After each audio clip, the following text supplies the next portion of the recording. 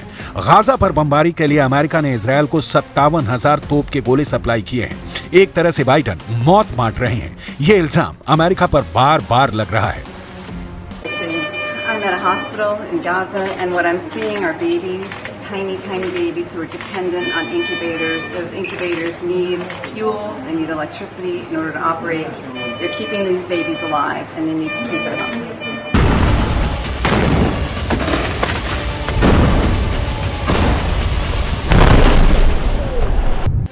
America एक तरफ कह रहा है कि युद्ध जल्दी खत्म हो, दूसरी तरफ वो ये भी नहीं चाहता कि सीज फायर हो।